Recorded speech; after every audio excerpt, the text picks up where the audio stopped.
Johnny Cash's Hurt is probably the most well-known cover of all time. The beautiful, bitter, heart-wrenching song about a man looking back on a lifetime of regrets.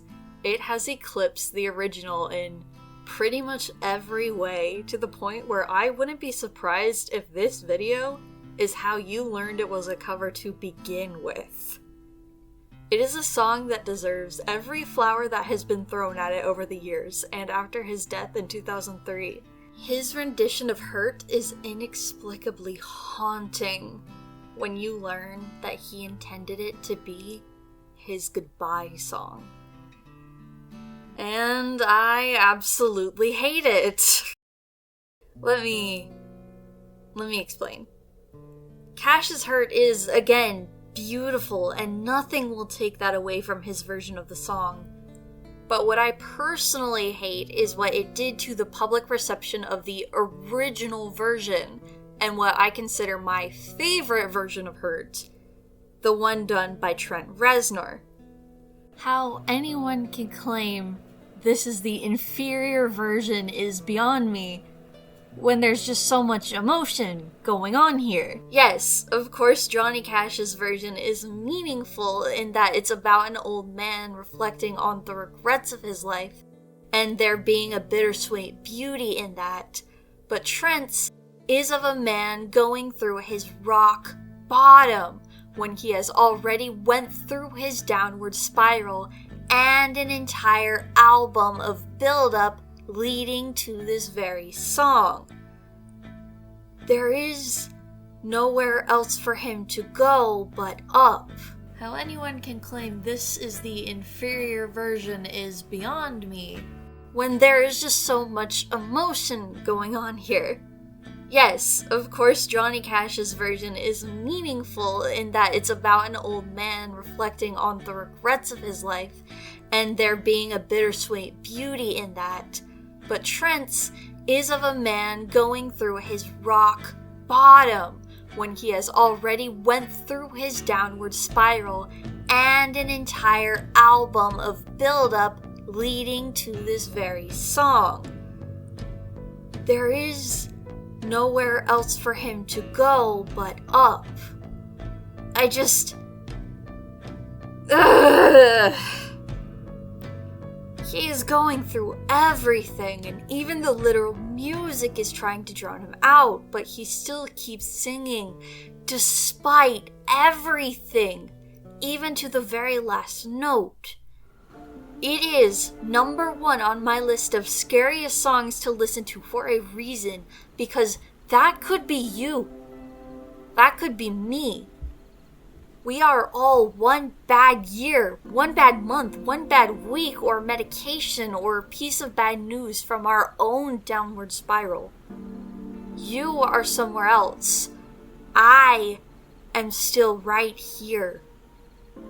When something terrible happens, the only thing we truly have is ourselves.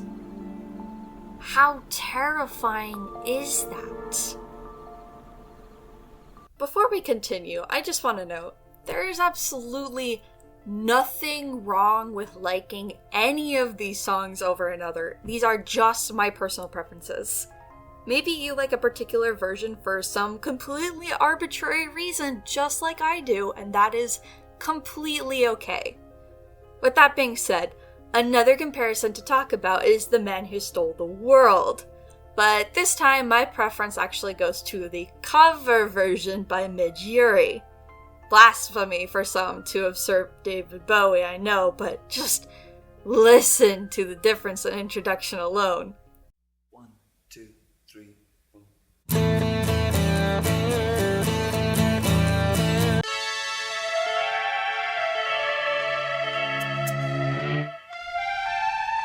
The gag of it all. The presentation. Midge gets it. It also does, or doesn't, help that this has ties to Metal Gear Solid lore, because of course it does. Hideo Kojima used a cover of The Man Who Sold the World because in this section of the game, you're playing as a character who looks like Big Boss but isn't, so therefore is using Big Boss's identity as a, you said it, cover. Therefore, the music choice is being tied into the plot because Hideo Kojima is just that kind of motherfucker who likes to do that kind of thing. Can love bloom on the battlefield? I'm going to shove a copyright-free version of my OC into Death Stranding 2 because fuck you, Konami. If we discussed my thoughts on Tears for Fears, we'd be here all damn day. So I'll just limit myself to 2. It is an actual, genuine shame that people don't listen more to their original versions of Mad World and Everybody Wants to Rule the World more. What's with people making more popular versions of Tears for Fears song that end in world? Anyway, you know that one song that's like, all around me are familiar? Yeah, that's these guys. Why'd you have to go do that to their song, huh? Come on, you deprive the world of this? At least the comment section has it right. My thoughts on Everybody Wants to Rule the World are a bit pettier.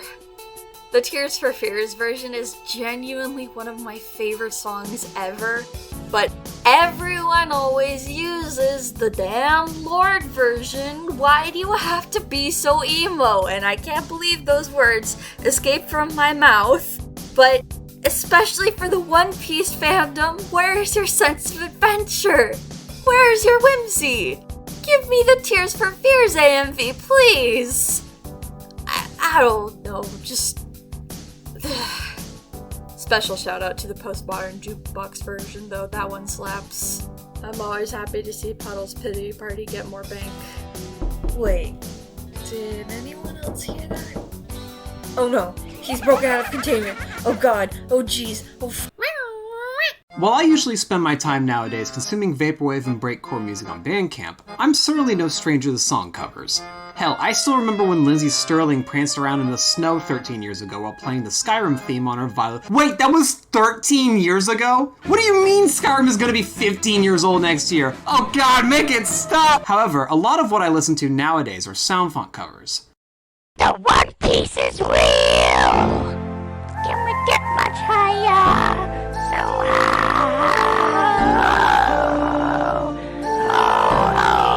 So basically, a sound font cover is when an artist takes a MIDI file of a given song and plays it back using instrument samples from games made for the Nintendo 64 or PlayStation 1. I mean, there's PC games that use instrument samples too, but that's besides the point. This is kind of a basic bitch take, but my favorite of these are the Mario 64 covers. I used to watch a lot of Mario 64 machinimas when I was about 10 or so back in 2008, so these covers hold a lot of sentimental value to me. Vasco Sanchez's cover of Runaway, for example, is truly phenomenal, and the extended 6-minute outro feels like the post-mortem send-off of an artist whose career was consumed by money, power, trauma, and mental illness. You can almost tangibly feel the anguish in Vasco's composition, and it had me in tears by the time it was over. Please check it out, it's simply beautiful. And while you're at it, you should totally go and see what else the space has to offer. There's a ton of utterly fantastic covers of Tatsuro Yamashita's work, for example. And if you have some other pop song that you like, I'm almost certain that there's a cover out there that you can check out. But if Mario 64 isn't your thing, there's a ton of covers out there with sounds from other games. Another personal favorite of mine is Radiohead's Creep, but done with the Ocarina of Time sound font. I used that in my Jeff the Killer retrospective back in 2024, and the harmony is just... Yes! Yes! Please show these artists your love and attention. They deserve the world. Anyways, back to you, Air. Now, Robo-Rock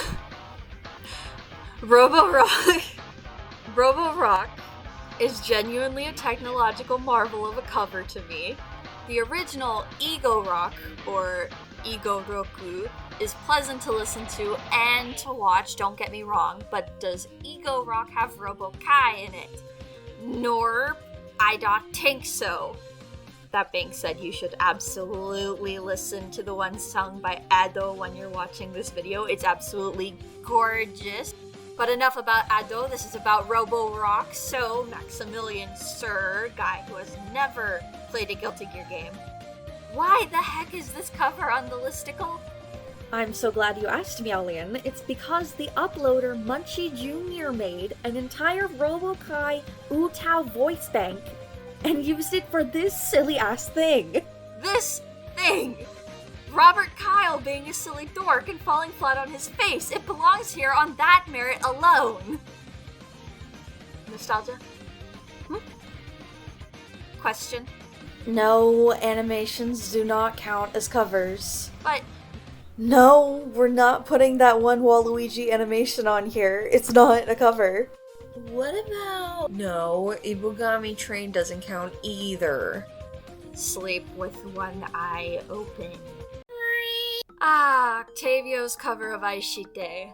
I'm almost hesitant to say this given just how much I love the original, but this one just blows me away every single time, earning a solid spot on my most terrifying songs list, right under the original Nine Inch Nails version of Hurt.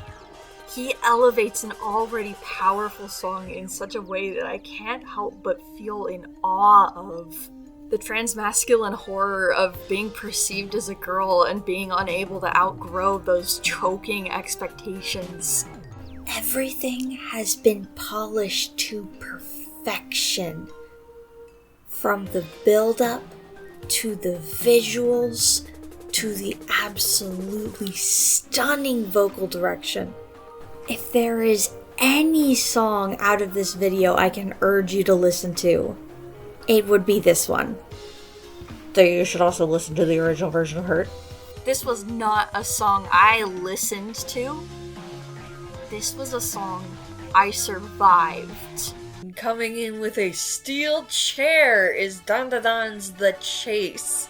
You have absolutely heard The Chase before, given that it's in pretty much every movie that needs something with uplifting tension with a bombastic payoff. Dandadan took one look at it and decided, what if we did that but made it sound better in every way possible, to the cheers of everyone who has ever existed? Listen to this thing. It's got biannuals. They put biannuals in my horse music. Everyone needs to watch Dandadan right now, please. And this last one is a close one to my heart.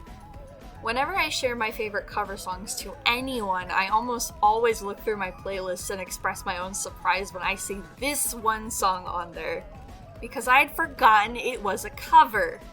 I am, of course, talking about Axel Sirius's Kyu-kyuarin, my absolute beloved. I do not say this lightly. It has outshone the original in every single way for me. I used to listen to it so often at night that it used to show up in my YouTube recommended promptly at 8 p.m. and I'd know it was time to start heading for bed. I love this version very much, and his delivery on the very last line destroys me. Anyways, that's the end of the video. Thank you for sticking out this long, and look forward to some more longer focused content in the near future. I've got a video about cowboys in the oven that I cannot wait for you guys to see. And also, I just wanted to say thanks again to 4NT for wanting to collab on this video. If you have anything you want to say real quick, the floor is yours. Is this thing on? Hi, I'm 4NT, and I make YouTube videos for fun. I write, voice, and edit my projects entirely by myself, and I eventually want to be able to do YouTube for a living. The stuff I put out on my channel is kind of unpredictable, but I often make video essays about games and horror media, along with Wah! Quit starting or release the op for that rulebook already. It's been over a month. my boy, you can't rush perfection. I've got a lot of projects on my hands. Guard sees him. So if you'd like to keep up with all my insane antics, you can check me out at www.youtube.com/@4NT. And Air, thank you for inviting me on here. It was a fun break from my current project. As you just heard, that was 4NT, and I just wanted to say thanks again for agreeing to show up in this video. He always leaves such kind comments, and I hope that you are willing to send some love his way. Thanks again for wanting to do this collab with me. I look forward to future shenanigans on both of our channels. And with that, I'm gonna leave you to it.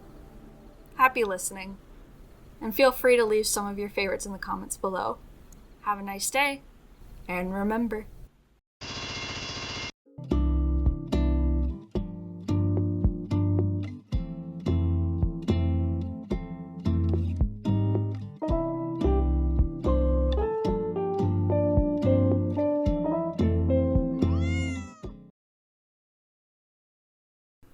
What have I become? My sweetest friend. Everyone I know goes away in the end. You could have it all, my empire of dirt. I will let you down. I will make you hurt. And I find it kind of funny, I find it kind of sad. The dreams of which I'm dying are the best I've ever had. I find it hard to tell you, I find it hard to take. When people run in circles, it's a very, very mad world. Mad world.